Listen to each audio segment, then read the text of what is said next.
Hello guys, welcome back. This is Sakshi. तो आज हम बात करने वाले हैं अब 22 के लास्ट पार्ट की। अगर आपने इसके पहले के एपिसोड्स नहीं देखे हैं तो लिंक आपको डिस्क्रिप्शन बॉक्स में मिल जाएगा। आगे की कहानी आपको तभी समझ में आएगी जब आप इसके पहले के पार्ट्स देख लेंगे। तो अब बिना किसी देरी के चलते हैं सीधा वीडियो की तरफ। तो अब तक हमने देखा था कि अब 22 अब चामिन के पास आ चुका था क्योंकि योंगचुल मर गया था। अब हम देखते हैं कि हिजिन को पता चल गया कि उसकी मॉम की मौत हो गई, तो वो रोने लगती है और चामिन से कहती है कि प्लीज मेरी मॉम को जिंदा कर दो अब से, जैसे तुमने मुझे बचाया था। लेकिन अभी बॉडी की ऑटोप्सी कराने के लिए उन्हें कुछ दिन रुकना पड़ेगा। दूसरी तरफ वो लड़का उस एक्सीडेंट वाली लेडी के हस्बैंड को पैसे देकर कहता है कि गीमन के खिलाफ केस वापस मत लेना। ये सब चेयरमैन का प्लान था, गीमन को हिट एंड रन केस में फंसाने का, और डैश कैमरा की मेमोरी कार्ड भी उसी के पास था। अब मेडो जो की काम कर रही थी, डिटेक्टिव पहले उससे पानी मंगवाता है, फिर टिश्यू, उसके बाद उसे बुलाता है तो मेडो को गुस्सा आने लगता है और वो आकर डिटेक्टिव को मारने लगती है। डिटेक्टिव कहता है कि सियोन का केस पूरा होने के बाद हम शादी कर लेंगे और वो उसे एक रिंग देता है। वो रोती हुई कहती क्या सच में? वो कहता है रो मत, अगर रोगी तो मैं इसे वापस ले लूंगा। तो वो जबरदस्ती उसका किस लेने लगती है। दूसरी तरफ एक लड़की चामिन को सबके साथ लंच पर चलने के लिए कहती है और फिर सियोन और चामिन के बीच में बैठ जाती है। वो सियोन को देखता है लेकिन वो तो अपना खाने में ही बिजी थी। सियोन को कहता है कि वो लड़की हमारे बीच में बैठी थी, मुझे खाना दे रही थी, तुम्हें कोई फर्क नहीं पड़ा? वो कहती है नहीं, मैं तो मोस्ट ब्यूटीफुल सियोन हूँ, मुझे कोई जेलसी नहीं होने वाली। अब वही लड़की फिर से आ जाती है और चामिन को स्नैक्स देने लगती है। वो भी सियोन को जेलस करवा के खाने लगता है और वो सियोन को खाने के लिए बुलाता है। फिर कहता है कि उसने सिर्फ ये मेरे लिए बनाए हैं, तो शेयर करना तो गलत बात है। वो लड़की कहती है आगे से मैं और स्नैक्स लेकर आऊंगी। सियोन बाहर चली जाती है। चामिन जानबूझकर उस लड़की के लिए कॉफी लेने जाता है, लेकिन उस लड़की के टेबल पर एक नोट मिलता है। उसमें लिखा था मिस्टर चामिन की ऑलरेडी गर्लफ्रेंड है, वो भी मोस्ट ब्यूटीफुल प्रोसिक्यूटर, तो उस पर लाइन मारने की कोशिश भी मत करना। इसे पढ़कर चामिन हंसने लगता है और फिर वो लड़की आ जाती है जिसे वो कहता है कि दोनों कॉफी तो मेरे लिए है और मैं बताना भूल गया कि हाँ मेरी एक मोस्ट ब्यूटीफुल गर्लफ्रेंड है, इसलिए फिर से मेरे लिए स्नैक्स मत लाना। फिर सियोन कहती है कि क्या हुआ, उसने कॉफी नहीं ली तो मुझे दे दो। अब चामिन को पता चलता है कि कीमन पर हिट एंड रन का केस है, तो वो दोनों उसके पास आते हैं। अब कीमन की सारी बातें सुनकर सियोन समझ जाती है कि कोई तो उससे फंसा रहा है और साथ में वो विक्टिम लेडी भी उससे मिलकर बात नहीं कर रही थी। बदले में वो लड़का विक्टिम लेडी का लॉयर बन के आता है और उस लॉयर की अटपटी बातें सुनकर सियोन समझ जाती है और उससे कहती है कि तुम झूठे हो। वो उससे उसकी डिग्री मांगती है और वो बहाने बनाने लगता है। अब वो चला जाता है। वो दोनों उसके ऑफिस में पहुंच जाते हैं। वो बहाने बनाने लगता है। सियोन उसे अपना कार्ड दिखाती है और कहती है कि मैं प्रोसिक्यूटर सियोन हूँ, और वो कहता है कि हम क्लाइंट्स की डिटेल्स नहीं देते। अब वो फेस बताता है और सियोन फेस ड्रॉ करती है। चामिन चुपचाप बैठा था। अब वो उस लड़के को फेस दिखाती है और कहती है यही है वो फेस। चामिन कहता है कि क्या हम उसे इस फेस से ढूंढेंगे? सियोन कहती है कितना अच्छा तो मैंने बनाया है, इसने ही सही से नहीं बताया। अब जीवुक यानी तेजिन की योंगचुल के साथ में फोटो देखकर सियोन समझ जाती है कि वो मिले हुए हैं। तो वो जीवुक से कहती है कि मैं तुम्हारा सर सबके सामने ले आऊंगी, और फोटो फेंक के वहाँ से चली जाती है। सियोन मिडो की फेस में तमाशा क्रिएट करके आ गई थी, इसलिए सब कुछ मिडो को ही हैंडल करना पड़ रहा था। वो उससे माफी मांगती है तो मिडो उससे गले लगा के कहती है कि तुमने तो बहुत ही बढ़िया काम किया और उसे तो साथ में पीट कर भी आना चाहिए था। दूसरी तरफ चेयरमैन अपनी इज्जत बचाने के लिए जीवुक को अब्रॉड जाने के लिए कहता है, तो वो कहता है कि वो ऐसा नहीं करेगा, हम दोनों ही इसके भागीदार हैं। अब हिजिन अपनी मॉम की बॉडी के पास जाने से डर रही थी, तो वहाँ सियोन चली जाती है, लेकिन हिजिन को जीवुक किडनैप करके ले जाता है और सियोन को हिजिन का मैसेज आता है कि मैं रेस्ट करने जा रही हूँ। सियोन चामिन से बात करती है कि हम ऑटोप्सी के बाद जल्दी ही हिजिन की मॉम को जिंदा कर लेंगे, लेकिन उसकी बातें जीवुक सुन लेता है। अब बॉडी को ऑटोप्सी के लिए ले जाया जाता है, लेकिन ड्राइवर बिना पुलिस को बैठाए जाने लगता है क्योंकि वो जीवुक था और वो सियोन को बेहोश कर अपने साथ ले जाता है। चामिन को सियोन का मैसेज आता है कि जल्दी से इस एड्रेस पे पहुंच जाओ, कोई काम है। चामिन को पुलिस से पता चलता है कि मॉम की बॉडी को और सियोन को जीवुक ले गया। दूसरी तरफ सियोन कोल्ड स्टोरेज में बंद थी। वो बाहर जाने की कोशिश करती है, लेकिन इतने सारे कंटेनर्स में से वो एक कंटेनर में थी। हिजिन होश आते हुए देखती है जीवुक को मॉम की बॉडी ले जाते हुए और वो उससे पूछती है कि उसने ऐसा क्यों किया। तो बिल्कुल योंगचुल जैसा ही है। जीवुक मॉम की बॉडी को पानी में फेंक देता है ताकि वो उसे जिंदा न कर सके और हिजिन को कार में बंद कर देता है। चामिन यहाँ आके उससे पूछता है कि सियोन कहाँ है, लेकिन वो उससे पहले अबाइस मांगता है, लेकिन वो उसे देख नहीं पा रहा था। तभी कार आके जीवुक को उड़ा देती है। चामिन उससे सियोन का पता पूछता है। जीवुक कहता है कि अगर मैं मरा तो वो भी मरेगी, और ये बोल के वो मर जाता है। दूसरी तरफ सियोन ठंड में जमने वाली थी, लेकिन तभी वहाँ आकर चामिन उसे बचा लेता है। पुलिस वहाँ पहुँचती है तो हिजिन कहती है कि मैंने जीवुक को उड़ा दिया, लेकिन जीवुक वहाँ से गायब था। तभी सियोन को होश आता है और वो होश में आते ही चामिन से पूछती है। फिर हम फ्लैशबैक में देखते हैं कि चामिन ने अबाई से जीवुक को जिंदा कर दिया था। जीवुक उसे नहीं पता था, तो चामिन उसे बार बार मारता है और कहता है कि ठीक है, मैं भी तुझे बार बार मार के जिंदा जिंदा करूंगा, और वो उससे मारने लगता है तो जीवुक उसे कंटेनर का नंबर दे देता है। चामिन कहता है मुझे उसे जिंदा नहीं करना चाहिए था, लेकिन मैं तुम्हें मरने भी तो नहीं दे सकता था। फिर पुलिस को पता चलता है कि वहाँ किसी का ब्लड नहीं था बल्कि हाइड्रोक्साइड था। जीवुक ने जाने से पहले ब्लड में हाइड्रोक्साइड मिला दिया था, इसलिए उसके खिलाफ कोई सबूत नहीं मिला। उसके बाद चामिन अपनी मॉम की मदद से इंटरनेट पर ये र्यूमर फैला देता है कि जीवुक चेयरमैन का नहीं बल्कि योंगचुल का बेटा है। सभी रिपोर्टर्स चेयरमैन से सवाल पूछ रहे थे, तभी वहाँ पे गीमन आता है। जीवुक की असिस्टेंट सियोन को वो बॉक्स देती है जिसमें जीवुक के बचपन की फोटो थी। नेक्स्ट सीन में जीवुक चेयरमैन से कहता है कि अगर अपने रियल बेटे को बचाना है तो चुपचाप मेरी बात मानो। सियोन डिटेक्टिव को मैसेज करती है उस बॉक्स के कुरियर से कांटेक्ट करो, शायद जीवुक और योंगचुल उसी से कांटेक्ट करते हो। सियोन बैठी बैठी सो गई थी तो चामिन उसे बेड पर सुला देता है। फिर चामिन उसके लिए खाना बनाता है। उसके बाद वो दोनों कहीं जाने लगते हैं तो उनकी मॉम कहती है कि उन्हें साथ में रहना इतना ही पसंद है तो ये दोनों शादी क्यों नहीं कर लेते। चामिन सियोन को उसके मॉम डैड के पास लाता है। चामिन को देख के उसकी मॉम कहती है कि तुम सच में चामिन हो, पर इतना कैसे बदल गए। चामिन डैड के बर्थडे के लिए केक मंगवाता है, वो साथ में सेलिब्रेट करते हैं। सियोन उसका थैंक्स करती है तो वो कहता है सही से थैंक्स करो। वो उससे किस करने के लिए बोलता है तो वो उससे किस करती है। तभी यहाँ चामिन की मॉम आ जाती है। चामिन यहाँ उन्हें ड्रिंक देने लगता है। सब यहाँ पे चीयर्स करके ड्रिंक करने में लगे थे। कुरियर से कंफर्म हो जाता है कि जीवुक और योंगचुल का आपस में कांटेक्ट था। अभी दोनों आपस में बातें करते हैं और चामिन सियोन को रिंग देता है और उससे कहता है कि तुम्हें अभी जवाब देने की कोई जरूरत नहीं है, तुम बाद में इसको पहन लेना। और फिर ये दोनों अपने मॉम डैड को जो कि पी के पड़े हुए थे उन सभी को रूम में जाके सुला देते हैं। फिर चामिन सियोन को रूम में सुला देता है।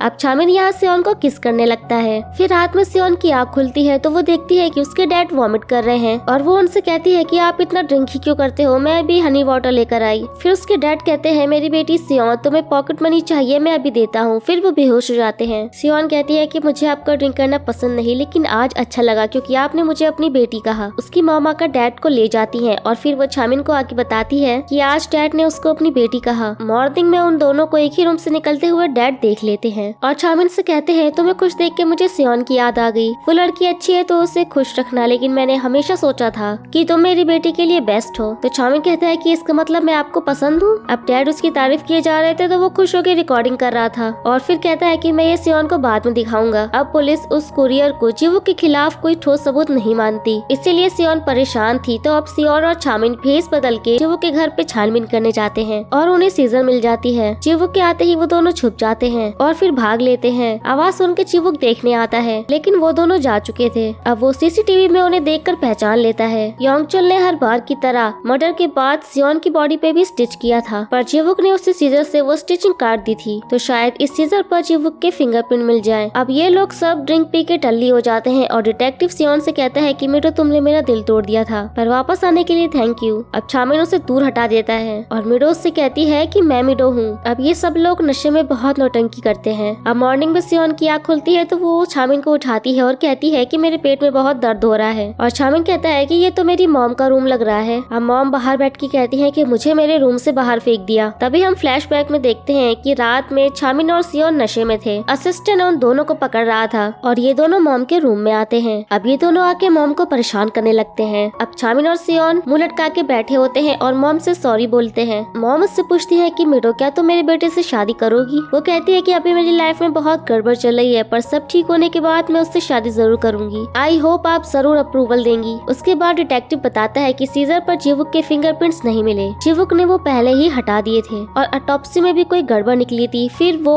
ऑटोप्सी में गड़बड़ करने वाले को पकड़ लेते हैं और वो मान जाता है कि जीवुक ने ही उसे ऐसा करने के लिए कहा था। पुलिस जीवुक के घर में इन्वेस्टिगेट करने आती है और वहाँ से सीजर उठा के रख लेती है। चामिन ने वहाँ भी सीजर रख दी थी जिस पर जीवुक के फिंगरप्रिंट्स मिल गए थे। सियोन चामिन को कहती है कि तुम अब इसको फिर से यूज मत करना, इसमें रेनबो के जैसे कलर्स हैं, इसका मतलब अभी से सिर्फ एक ही बार यूज कर सकते हैं। ये गायब हो गया तो क्या होगा। चामिन कहता है चिंता मत करो, कुछ नहीं होगा। जीवुक के खिलाफ अरेस्ट वारंट मिल जाता है, पर जीवुक ब्लैक में कुछ खरीदने जाता है। चामिन और सियोन खुश थे कि अब जीवुक पकड़ा जाएगा। चामिन सियोन को अपनी विश लिस्ट दिखाता है। जीवुक सियोंगोन हॉस्पिटल में जा रहा था। जीवुक चेयरमैन को उसके रियल बेटे जीवुक की फोटो भेजता है और कहता है कि न्यूज में अनाउंसमेंट कर कि मैं तेरा रियल बेटा हूँ, मुझे बचाने पर ही तेरा बेटा बच पाएगा, और उसके बेटे को किडनैप कर लेता है। चामिन और सियोन साथ में टाइम स्पेंड करते हैं और मैचिंग कपल टी शर्ट भी पहनते हैं। वो उसकी सारे आइसक्रीम खा लेता है तो वो उसके पीछे भागती है। चेयरमैन न्यूज में अनाउंसमेंट करता है और वो कहता है कि मैंने 25 साल पहले लड़ाई के दौरान अपनी वाइफ का मर्डर कर दिया था और मेरा रियल बेटा उसमें घायल हो गया। गेमन ने चेयरमैन के कहने पर जीवुक का पीछा किया था जब वो रियल जीवुक का किडनैप कर रहा था। चेयरमैन कहता है कि मैंने अपना गुनाह छुपाने के लिए उससे हाथ मिला लिया था और इतने साल योंगचुल के बेटे को पाला। ये सुनकर जीवुक उठकर चला जाता है। चामिन अबाइस को देखकर कहता है कि बस एक आखिरी चांस बचा है, अगर क्या होगा और इसकी जरूरत पड़ गई तो।